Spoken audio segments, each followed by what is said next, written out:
right, it's somewhere in the vicinity of 9:30. We have no actual way of knowing that because it's actually Monday in our time-warped sense of time here. Yes. Does that make sense at all? Yeah, kind of. I think the whole changing of the clocks on Saturday night threw everybody off a bunch. Yes, let's blame that instead of just the fact that we're recording this on Monday. Yes. So we'll be honest with you about that at least. Yeah. We'll fake it like it's real, but it's not. Yes. So I'm John Ryan. I'm Jeff Blankman. And I'm Mason Nealon. Yes, you guys nailed it finally. So applause for you guys. You finally got that one.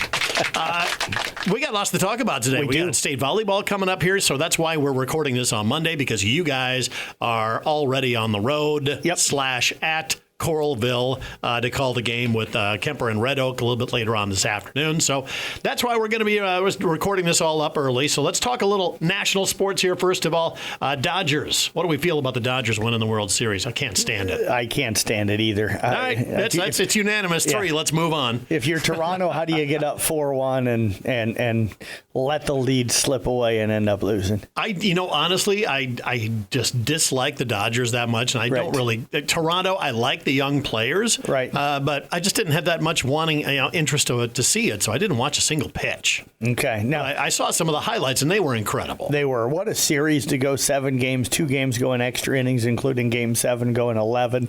The play there at the plate to send it to extra innings when it looked like Toronto had it wrapped up. I think the guy bobbled a little bit and still was able to make the throw. The catcher's foot came off of the plate for a beat and then was back on the plate in time to be able to get him. You got to wonder, so the question I'm going to ask you, if he runs all the way through instead of slides, or if he slides head first, is he safe and Toronto wins it and we don't have to worry about the Dodger celebration? No idea? Don't know anything about it. That I did not see. Okay. I did not see that part. Did you see that, Mason? Bits and pieces. I mean, I tuned in when I looked down at ESPN and saw that it was extra innings. I'm like, it's probably worth my time watching the final inning or 2 or whatever. So I watched that, and then I see the Dodgers celebrate, and I flicked off. And I was like, yep, we're not watching that. No, I'm not going to watch that at all. Forced play at home. And they hit it to an infielder, and he throws it home after boppling it. The guy on third slides feet first and is out by probably a half an inch. Oh, so that's where you wonder, brutal. Do you run through because sliding slows you down? Mm-hmm. Do you run through, or if you slide, face first, Pete Rose style, do you get your hand in there quicker than you get your foot? Does that get you there any faster? Yes, and then the game's over. That's the bottom of the 9th. They win it, and they celebrate with a 4-3 victory. But instead, we all have to be totally bummed while, Lisa Anderson and Sweet Anderson, or Lisa Honnold, I should say, and Sweet Anderson get to celebrate, a Dodger victory. Only Dodger fans I know. Yeah, I know. It's the 18-inning game. It cracked me up that the Dodgers won that one, then turned around and lost the next 2. Right. And everybody's saying the Dodgers are old. Their bat speeds actually slowed down in the next 2 games because they were tired. Yeah. So I thought that was kind of interesting. That was the most interesting part of the World Series to me. Yeah, anyway. And their catcher caught all 18 innings that night while Toronto subbed their guy out late in the game to keep him a little fresh. You imagine catching all 18? Now, years ago, catchers used to do that when they would play a twin bill. Sure, Johnny Bench and all those guys, man, they caught both ends of it. They caught every day. Yes. You barely saw the backup ever. Maybe once a week at most. Right. Yeah. So, Cubs also, they get 3 Gold Glove winners. They were announced the other day. PCA, Ian Happ, and Nico Horner. Only team with 3 Gold Glovers on the same team. And still couldn't get out of the opening round of the playoffs, right? That stuff happens from time to time. Sorry, I'm not a Cubs fan. As a Reds fan, I'm not a Cubs fan at all. We couldn't get out either. So, yeah. So baseball season done with. We're back into college football. Another opening in the Power 4 conference is Hugh Freeze out at Auburn. That makes what, 8? 8 Power 4 coaches, if I caught the number right on Monday morning. You got to wonder if there'll be more before the regular season is even done, and I'll guarantee you there's going to be some changes at some point, probably before in the off season, early in the off season. I wouldn't be surprised if there's some more changes. Yeah, you looked at me, and are you thinking a certain someone's going to be out at head coach? No, I'm not. Yeah, so I'm like, you turned and looked at me when you said somebody's going to leave in the off season. I said you may know of somebody else or some rumors that of who else might be out. Yeah, no, I got some pull in the college football world, so Saban's going to Auburn. I got that one already dialed up. Wouldn't that be something? Oh, wow. To see Mr. Alabama go to Auburn. Yeah. I don't think there's any way he goes back to college coaching. Yeah. He doesn't want anything to do with NIL, nothing like that. That's what drove him out in the first place. Right. Well, it's now balanced, or he can't be the only one paying players, large sums of money to come play for him. Mm-hmm. So it makes it a little bit tougher for him to have the success that he had when the field's a little bit more balanced. So did I see James Franklin went to Virginia Tech? Is that? I haven't heard that yet. Maybe that was just a rumor. Okay. But I don't know if that's a fit for them. Who knows? Yeah. All these schools now look for something that's the kind of a legacy hire. They want somebody who's attached to the school in some way. Doesn't always work out, though. Yeah. You look at Scott Frost in Lincoln and, Deshaun Foster out at UCLA. And, there's been a lot of them that have not worked out. So. Yeah. And then Iowa State coming off a fourth straight loss. Wow. This one to Arizona State. Defense played well at times. That rain was cold. Yeah. But they lose four straight. They after going 5-0, now 5-4. And I look at the schedule and I'm thinking, okay, you get bowl eligible. Guess what? Because you got Oklahoma State as the last game of the year. Otherwise, that's no gimme. At TCU, Kansas, and Oklahoma State are left. Right. And what's going on with Rocco back? That's the question that everybody seems to be asking. So is he injured? Has he lost his confidence? Is it a combination? There's a lot of rumors and a lot of things flying around right now, but he's not what sounds like. I haven't had a chance to watch him, but he hasn't had a chance. He hasn't been playing like he was early in the season. Yeah, he has not looked the same as he did in the first 5 games, that's for sure. Some bad interceptions in there and things like that. So they need to get it together, and they've got to go to TCU. And TCU's down a little bit this year, but it's a tough place to go play there. So Iowa, though they're 26, they're getting close. Nathan Cones told me, he goes, Iowa State lost their bye week. Iowa won their bye week. Yeah, and now I'm worried because, all the hype's on Iowa and we have to play a 2:30 game against Oregon. You got big noon kickoff there. You got all this stuff. And I'm like, you put all the bells and whistles on it and Iowa's going to somehow find a way to lose this one, and then there goes everything. Well, I mean, at least Oregon, you have that saying, okay, that's one of the better teams in the country. Right. So you got them coming in. It's a big opportunity for Iowa, though. If they can pull this one off, boy, they're legit. They may end up. I mean, I've heard rumors of if Iowa wins out, they may be a top 12 team and may end up in the playoff. And I'm like, please don't put us in the playoff. I don't want to see what happens when we play one of the premier teams again. Like, I don't want to get a top 4, top 5 team on our schedule in the playoff.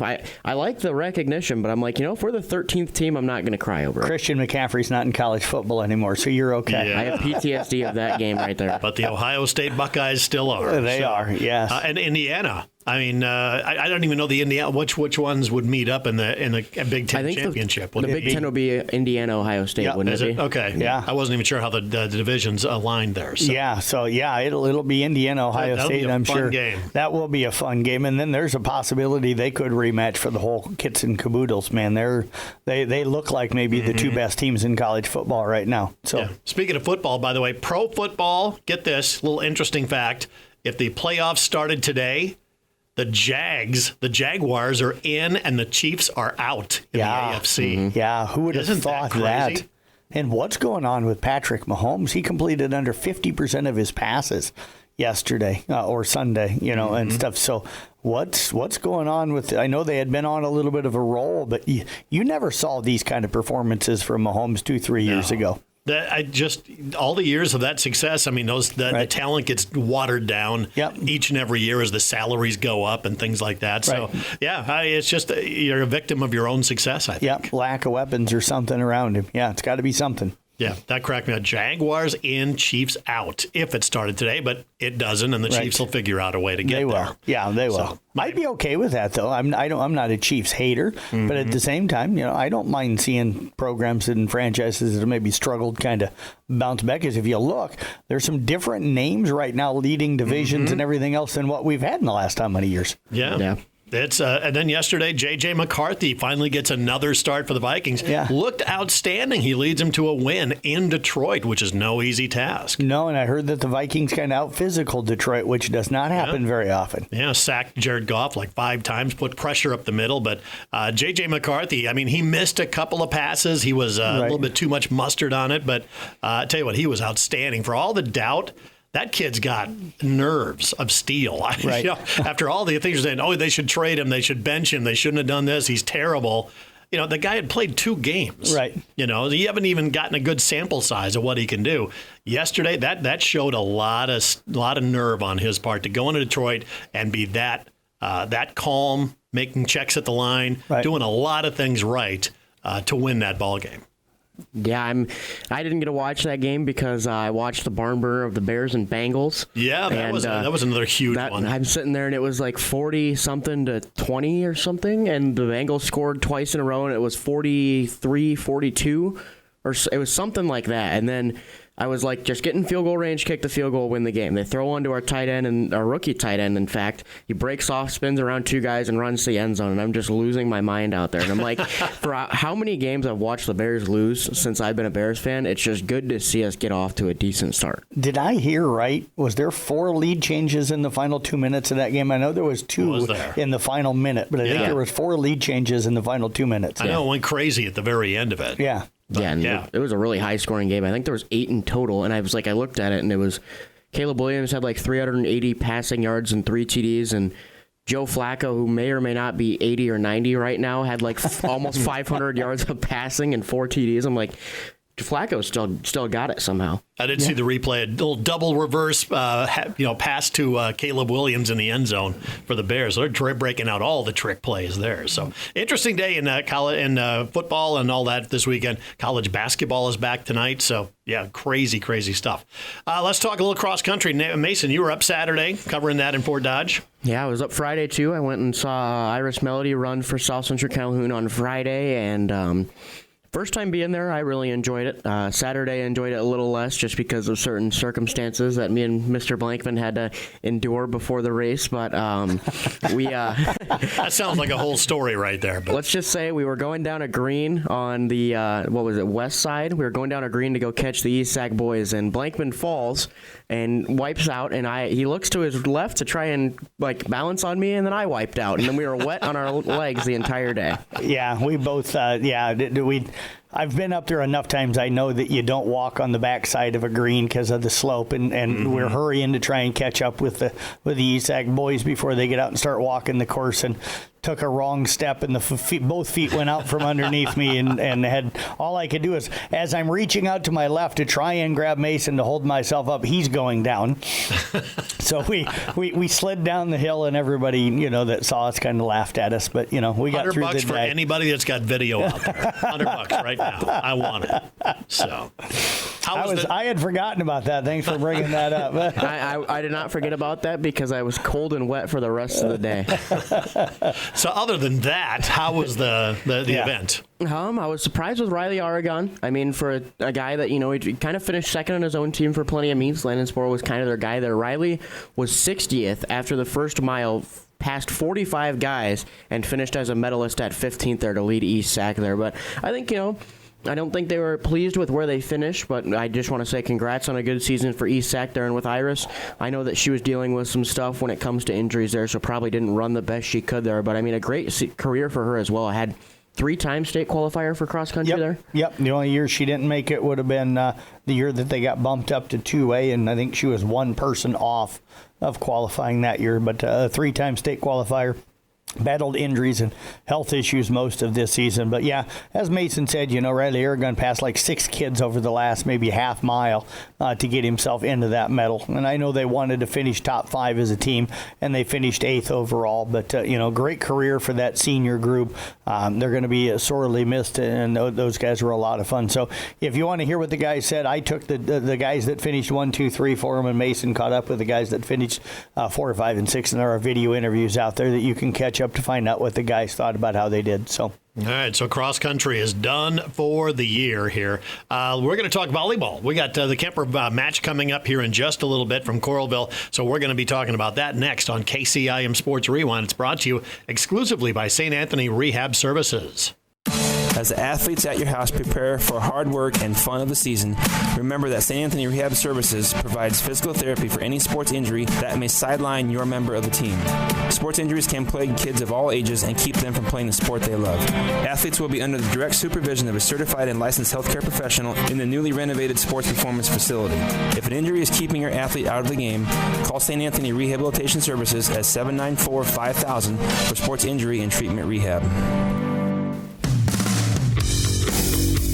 It is KCIM Sports Rewind. I'm John Ryan, Jeff Blankman, and Mason Nealand along with you. Of course, you guys, this is Monday. We're recording this program because you guys are making your way over to Coralville as the Kemper Knights are there at the state volleyball tournament, about to take on a team they're super familiar with, the Red Oak Tigers. We'll get to that match coming up here, but tell us how we got here. It was an unbelievable matchup to get here for the Kemper Knights. Yeah, had to go to 5 to beat Unity Christian. Won the first set and won handily, and then lost set 2, and then lost set 3. And what was the difference in those two sets? Was it just Unity Christian being Unity Christian? I think Unity Christian played better, and I think Kemper kind of relaxed and didn't pass the ball as well, and Unity got things going offensively, and then you saw that change of momentum that happens, and Kemper was able to dominate set 4, and then the way they closed set 5 was the one that was impressive. They gave up back-to-back aces to fall behind 11-10, and you think, they're in some trouble here, and Coach Wintermote calls a timeout, and they resettle themselves down, and they come out, and Addie Antover gets a kill to tie it, and then they get Elsa Tiefenthaler back at the service line, which is either her or Mia Milligan. They're two best servers all year. That's who you want back there, and Elsa ends up ending it and winning it on back-to-back aces, to clinch the 15-11 victory. So you fall down 11-10 in set 5, and you go on a 5-0 run to win it. That's impressive, but a good performance for them. They had a lot of girls step up. Had some girls, Addie Antover. I don't know how she didn't come out of there with some broken bones. Just the way she literally dove over top of the chairs on the bench and slid head first straight into the bottom boards of the bleachers, and you could hear it thud even where we were up broadcasting. And I'll somewhat repeat what she said when I had her up for post-game interview. I said, did it hurt when you dove over the chairs and slammed into the bottom of the bleachers? And she goes, yeah, it hurt an awful lot. I was in a lot of pain, but I told myself to get my up and get back out onto the court, and that's exactly what she did. So yeah, that's a little dedication for you right there, not wanting to see their season come to an end. But I mean, how impressive is that, especially when you take into account the quality of opponent, to be down a point in the final set where it doesn't look like things are going your way, to suddenly turn it around to win 5 straight points. Yeah, it tells you the character of this group and the no quit in them. And the weird thing to me, man, and Mason, you'd probably agree, you got 2 really good teams. Most of the time when you go 5, it's like 25-23, 25-21, something of that nature. 3 of the 5 sets were absolute blowouts, like 25-12 type of, not even competitive. Whichever team got on a roll early just flat dominated that set, and that was kind of the odd thing. Set 2 and set 5 were the only sets that were even remotely competitive between those 2 teams. Yeah, and I mean, in set 5 there, I think the easiest way to sum it up, and I've heard it plenty of times now, is just Kemper. They played like Kemper. I mean, they go out there and they showed the confidence that they have, and I know these girls all have a lot of confidence in the ability that they have, and they just went out there and they played like the same Kemper team they've had all year. I know that, now Red Oak's not going to be very easy, but I think that they have confidence in that one there. And when I talked to the girls after you were doing the post game with Addie Antover, it was Colby Peter and Elsa Tiefenthaler standing there, and I go, so how was set 1? And they go, I think we gave almost all we had in set 1, and all of us were extremely tired. And so then set 2 and set 3 felt like an eternity, so it made it a lot harder to play those 2. But then they started getting back and getting their legs under them again, and then set 4 and set 5 kind of came back to them. Yeah, and Elsa Tiefenthaler said in her post-game interview that, she's so competitive, probably one of the most naturally competitive kids I've covered in my time here. She's like, I'm yelling at my kids in the huddle, my teammates, get mad. Don't be satisfied by being behind. Get mad, get pissed off, and go play pissed off. And that's exactly kind of what they did late. And I think when you have that kind of drive and that kind of leadership from the top, that's, not going to allow you to slip away. And that's what it takes sometimes. Accountability.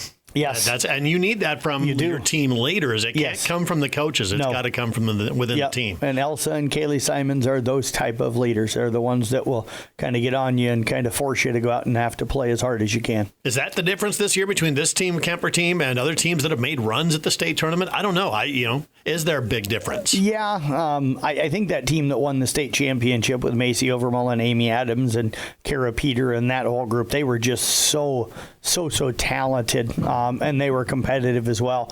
But I would say that probably the difference between this group and the previous three that were really, really good teams could be that part of it, could be the competitive nature of this group as a whole. I think you got a lot of girls that just don't like to lose and don't enjoy it, and they fight. There might be a little bit more fight in them than maybe what there was in some of the previous teams. Not that those weren't outstanding teams with great players, but maybe a little bit more fight with this team. Are they tested enough?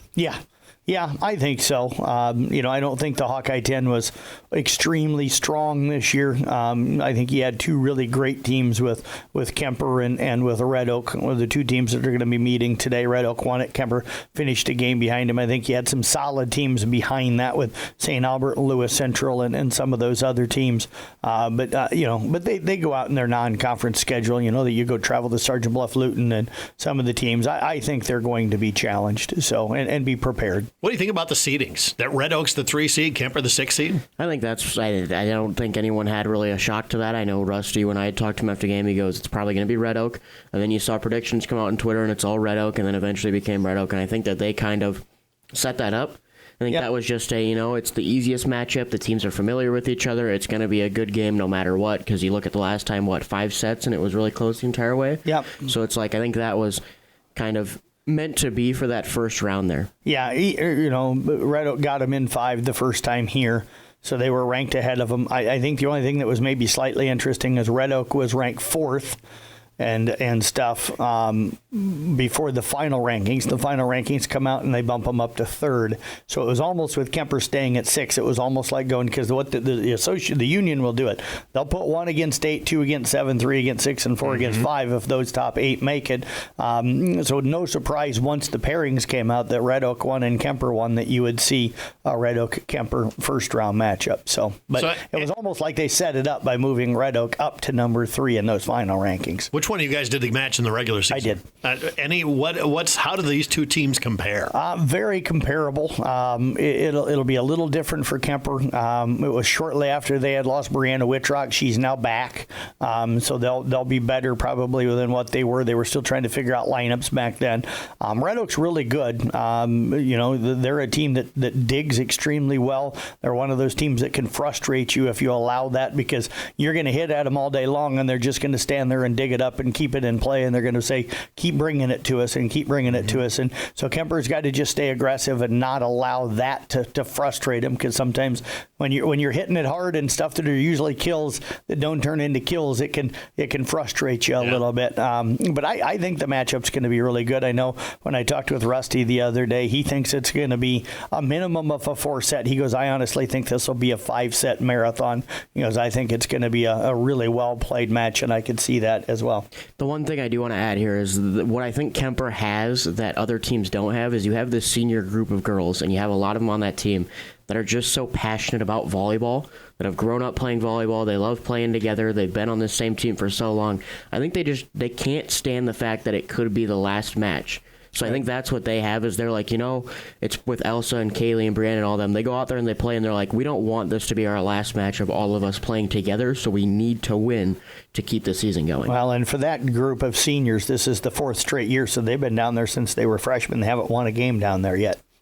So I think that's the drive for them. They want to get a win at the state tournament. They don't want to make it down there 4 years in a row and get knocked out in the first round 4 years in a row, because I think they would feel like they didn't accomplish everything they could accomplish if they don't win this opening round match at the least. So 12:25, excuse me. 12:25 is scheduled first serve. We'll go on about 20-25 minutes prior to that with our pre-match coverage. Again, they give about a 2-hour window, so if you get one that goes 4 or 5 sets in front of it, it might be later than that before it actually starts, but that is the scheduled start time. And usually down there at the state tournament, they're pretty good at getting things kind of awfully close to what they had scheduled. They keep things moving along. They do. That's for sure. Yep. So that's volleyball. Again, that game on Kick 106.7 this afternoon. You can stream it at carrollbroadcasting.com for anybody out of the area. Football playoffs. Audubon, just a ridiculous score against Montezuma, and for their efforts, they get to travel across the state. Yeah, message sent last Friday with that win over Montezuma. 82-0. Yeah, we'll see if message is received by Iowa Valley when they play on Thursday night. Iowa Valley's got a really good quarterback and a really good athlete. On that they played team. Montezuma themselves. They did, right? yeah. And I think the score was like 88-64 or something of that nature. And Audubon beats Montezuma 82-0. So that's why I say, kind of the message sent. We can score the same amount of points you do, but our defense is better than yours. And I think Audubon's going over with a chip on their shoulder. I think they felt like they were a top 5 team all season long and probably a top 2 or 3 team, and for them to have to travel, meaning that they were seated below Iowa Valley, I think there's a chip on their shoulder. But at the same time, Iowa Valley is a really good ball club. Nobody's challenged them very much all season long, and they're gonna be over there playing for the chance to go to the Dome. So it's not like Audubon's not going to get their best effort. So. Nah. Yeah, I know Sean Burks, when I talked to him, he says in 8-man this year, there's 5 or 6 or kind of that same ballpark of teams that can win a state title. And he goes, we're one of them, Iowa Valley's one of them. So he goes, if you got 2 teams that can win a state title and you put them for the chance to go to the Dome, there's plenty of motivation. But he goes, my guys want to go. They've played good all year. For these senior groups, they just want to. Right. I mean, I talked to Austin Christensen for our monthly interview as well, and he's like, it's not even like we're playing for much. It's just the fact that we're playing for the right to go to the Dome as seniors. And he's like, we need to go do that. And he says that he wants to play like it's Waco 4 years ago. You probably get that reference better than I do. Yep. That was the last time they had to travel to southeast Iowa to go to the Dome. They weren't supposed to win that one because they were seated, above, but they went down there and picked up a really nice win. All right, so they are on the road Thursday night. Nick Brink's going to be calling that one for us. Yep, we could kind of hoping that Mason and I are calling a volleyball championship game Thursday late afternoon. That would be like a 2:30, 2:45 type of a start. So we thought, well, probably better be safe than sorry, and ask Nick to go cover Audubon, because we'd hate to have Mason and I trying to finish up a volleyball broadcast and be thinking about having to try and get to Iowa Valley in time for a football broadcast. Really hate showing up late for a football playoff game like that. So, Carroll Tigers, they saw their season come to an end at the hands of Nevada. Yeah, disappointing loss for them. I thought played pretty well on Friday. There was kind of so they're up 14-7 late in the first half. They started a drive at their own 6 after Talon Grandel had gotten an interception. They get out to midfield. They've got a 3rd down. I think the play breaks, but if they hold on to the ball, but they fumbled. And Nevada end up recovering it. They score with 7 seconds left in the half to send it to halftime, tied at 14 apiece, and kind of forgot about, I think it was an onside kick to start the second half. I think Carroll wanted to get the ball back, but the ball didn't go 10 yards. So Nevada starts it at the Carroll 46-yard line, and they march down the field and they score, and they go up 21-14, and then the defenses took over from there. Carroll had a really nice drive that ended with an interception in the end zone. They had gotten down to the 6, and then on their last drive, they go for it on 4th down. They head at 4th and 3, and then they get called for moving up front, so it makes it 4th and 8. And they had Chase Shable at the goal line. He was open early, and the ball just sailed a little bit and over his head for an incomplete pass. And then they still had their timeouts left, but Nevada was able to. They ran a beautiful play. I'm thinking they're going to run the football, put their defense back out there if they have to. But nope, they run a little play action. They float the tight end out into the flat, and they find him absolutely wide open because everybody from Carroll's thinking the run. Selling out. And they sold out on it like they had to, and they find him, and he picks up 52 yards deep into Carroll territory, and then they're able to kneel the ball and run the clock out. But a gallant effort for Carroll. Just a couple of plays there right before the end of the half, and that onside kick attempt right at the beginning of the half was kind of, I thought, the difference in the game. Yeah, I just want to say, too, congratulations to the season they had. Impressive season from Adam Malik, breaking out, and as of this point, leads all of Class 3A in rushing. It'll probably be topped with other people right behind him in that list. But Matt Collison, almost, I think, top 10 in the state in interceptions. I had a great angle that was a little blurry on the video, but a great angle of his interception, which was kind of a fluke play. He hit sticks the kid, and the ball falls into his hands, and he, first score of the game, takes it back for a pick six. Yeah, and I'm calling the play, and it looks to me like the kid's caught it. So I'm like, completion to Eglin out in the flat. And all of a sudden I see Matt running down the field, and I'm like, Collison must have come up with the interception. He's going to go in to score, and stuff like that, because it was right in front of the bench, so you couldn't really see it real clear and stuff from up there. But what a play. And then he almost had another one later on, kind of a similar thing. The ball popped off of the receiver, and it popped up into the air, and he ended up pinning it to his hip for just a second, but couldn't quite squeeze it in, but almost came up with another interception. But 6 interceptions for Mac on the season, so congrats to him on a terrific job. So great season for them. Again, district champions. So, boy, they started off, with some tough games at the early season. That proved to pay off, I think, later in the year. It did. Yep, rolled through their district undefeated, and Harlan was the only one that really challenged them and through that district run, and they got themselves back into the postseason and got a home game, but fell just a little bit short, but still a heck of a season.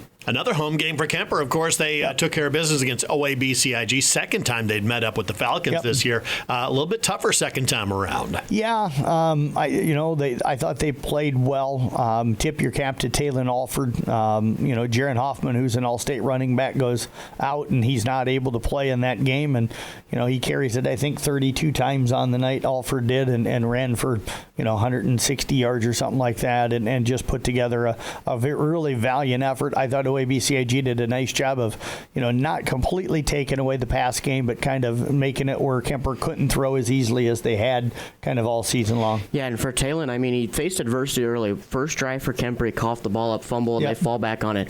But the resiliency the kid had. You're a sophomore underclassman playing the running back position for the first time. He goes out there and you fumble right away. Most running backs would be like, now I'm nervous, need to hold on the ball, don't run as aggressive. He still goes out there and becomes a workhorse back, and again, 32 carries, 160-some yards and a touchdown, and really had a great night. And it's not the same thing that you'd get from Jaron, but it's pretty close from a guy that doesn't play the running back position. Yeah, he ran tough. He was not an easy guy to bring down, and when your passing game's good, but not to the level that it probably had been all season long, you needed somebody to step up, and Taylon did that. That's why we named him the Culver's Player of the Game, and I thought the defense did a really nice job. They struggled occasionally to bring the Jensen kid down. OABCIG got the ball to DeJean a few times. I'm surprised they didn't use him a little bit more than what they did. He's a big, strong kid, but they made the plays. OABCIG cut it to an 11-point game about midway through the fourth quarter, but Kemper was able to do what they needed to do to run the clock out and come out of there with a nice, comfortable win. So a little banged up. Nice to have Preston Vanami back in at center, but they'll get tested maybe coming up on Friday. I know they beat Cherokee earlier in the year. 44-28 was the final of that one, but I think both teams going to come into this one feeling confident that they can win. I was going to say Cherokee is a familiar team to Kemper. They've had to play a very familiar team so far in the playoffs. Yeah, out of your 3 playoff games, 2 of them are somebody you saw in the regular season. That doesn't usually work like that. It doesn't, no. I was kind of surprised a little bit on that, but with Kemper having beaten both of the teams that they're going to have to match up with here in the postseason, OA last week and now Cherokee this week, that's got to give them the confidence that they can go out and get the job done and get themselves to the Dome. I think it'll be the first time, if I remember right, since they won the title. Yeah. So since that football banged off the crossbar. Yes. For the state title. Adam Schleichman, hitting the crossbar and having it go through. So, yeah. Crazy. So that is coming up Friday night. Jeff, you'll have the call on that one. It'll be on Kick 106.7 as Cherokee comes to town. 3rd straight home playoff game for the Kemper Knights as the number 1 team in Class 2A. So, again, volleyball coming up this afternoon. afternoon, 12 o'clock noon, the pregame, 12:25 is the scheduled start time. They hope to get it underway just exactly at that time or maybe shortly thereafter. So that's over on Kick 106.7. Your Audubon football game on Thursday night, that's on KKRL with Nick Brinks. Pregame at 6:20, kickoff at 7 o'clock, and then the Kemper and Cherokee matchup Friday night here in town, 6:20 pregame, 7 o'clock kickoff with Sports Director Jeff Blankman. So that is KCIM Sports Rewind. Catch a podcast available on the website in just a couple more moments.